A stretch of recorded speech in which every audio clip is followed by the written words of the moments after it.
Hey guys, what's going on? Back again. We just got in tonight. I was out with a couple of friends, and we checked out Northwind's Brewery out in Collingwood, Ontario. They're fairly local to me here in Barrie, and I believe they've been open about a couple of years now. I had a bit of exposure to them this summer. They showed up here in town for like our beer rib fest. I had a couple of their core offerings, and it wasn't too bad. So we thought we'd check them out at their home grounds and see what they had to offer. Pretty cool joint, real rustic, like exposed wood kind of atmosphere. Both the kitchen and the brew house itself are exposed to the restaurants. You can see where good food, good beers being made. And they had quite the selection. They must have had like a good dozen or more beers available on tap of their own beers. They also had a guest tap. They had Collingwood Breweries, I think it was their vintage ale, and they had a guest cider on tap as well. So food is great, beer is great. I got a flight, checked out a few of the beers, and picked up half a dozen on the way out. So here's a quick little overview of what I picked up. First one here is Brew Mountain. It's part of their Smash series. This is like their single hop series. This one here is focusing on their Sriracha hops. I'm gonna assume it's a pale ale. It doesn't say on the bottle, but I'm gonna say it's a single hop pale ale. I really can't think of many single hop beers that I've tried to really focus on that one particular hop. I don't really know what Sriracha brings to the table, but I'm excited to check it out in the future. Just put that one aside. What's this one? Oh, this was good. This was their Double Diamond. It's a barrel-aged Belgian double. This is one of the 4 beers I got in their flights. I was talking to one of the owners. I don't recall the exact barreling, but I believe it's some kind of red wine barreling on a Belgian double. So I have had it in small quantities. Very good beer. Let's see ABV on this guy. 7.3. All right. Yeah, excited to review that in the future. Then we had the Rad Dog Belgian Pale Ale. Quite the interesting artwork on there. They have a whole like skater, surfer, mountain biking kind of theme. Yeah, reflects their artwork. Pretty cool artwork on the bottles. Again, these are all bombers. They're all 650s, and all of them except for the Belgian double were $7. I believe the Belgian was 10, so not horrible prices. Pretty decent for a 650 ml.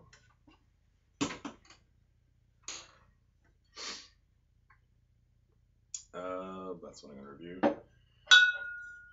This is their Pretty River Lagered Ale, so I'm going to assume it's a Kolsch in the vein of kind of like Lug Tread from Bose. Could be interesting. Again, $7 a bomber, not too shabby. And Red Sunset. This is their Irish Ale. I actually had this as one of the 4 I had in the flight. Great malty example of an Irish Ale. Quite impressed. Everyone on the table seemed to enjoy this one as well. So looking forward to that one.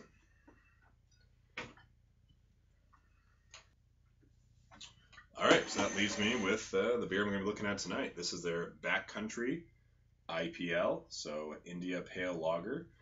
I want to say this is one of the newer styles on the beer scene, especially here in Ontario. I can only think of one other example I've had from this, and it was actually the Paparazzi, I think it was called. It was the IPL from what's the Central City? No, Parallel 49 out in BC. So that came over here to the LCBO, one of their like mixed 6-packs, and especially for a lager, it was an interesting beer. I enjoyed it.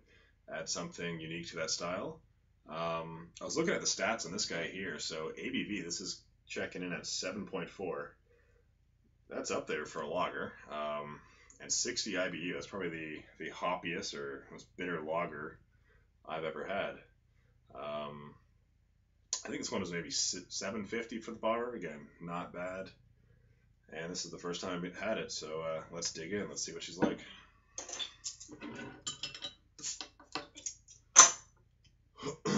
Just want to say I just reviewed the Belgian Double from Four Winds Brewery, and I think I may have underestimated the ABV on that one. It's starting to kick in. Anyways, let's check out this IPL from North Winds.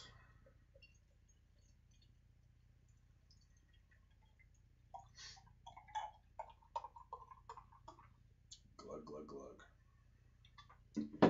All right, what do we have? Nice honey amber, a little tint of orange or red in there. It's much darker than your. Oh wow, it's got a scent to it. Much darker than you would typically imagine from the lager category. Decent amount of carbonation, about 2 fingers worth of head. Again, it's got lager in the name. It definitely does not smell like a lager. It smells just like a pale ale or IPA. And at 7.4%, that's actually higher than most, well, all single IPAs. That's getting into the double IPA category, so that's interesting. Smell wise, I don't know if it gives the hot bill on this or not, but I'm getting Simcoe. So aroma wise, you're really getting like that. It's Citra, but it's like the lemon or the orange grind, that real bitter, tart Citra. White grapefruit along those lines. Not getting a whole lot of like fruity, like the deeper, the fleshier fruits. Just bitter grind, bitter white grapefruit. Let's go for a taste, guys. Cheers.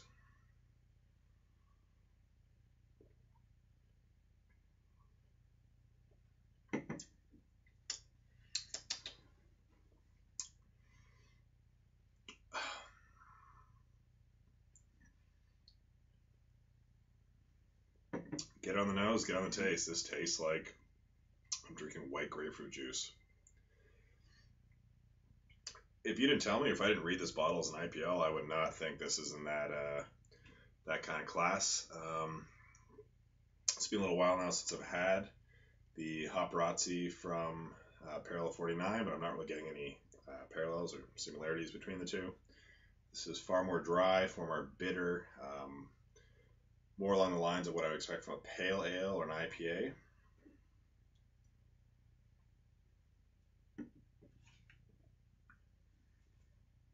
Again, you're really just getting really like a tart white grapefruit bite. I wouldn't say the bitterness is overpowering or anything. Like, it's manageable. Ends on a real dry note, leaving that tartness in the back of your throat.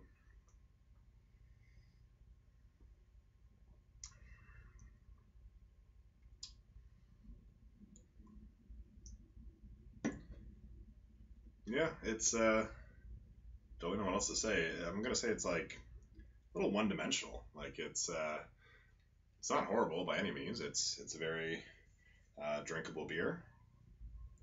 I feel like it could use a little maybe more balance. Might have some balance issues. Could benefit from a little more of the malt undertone.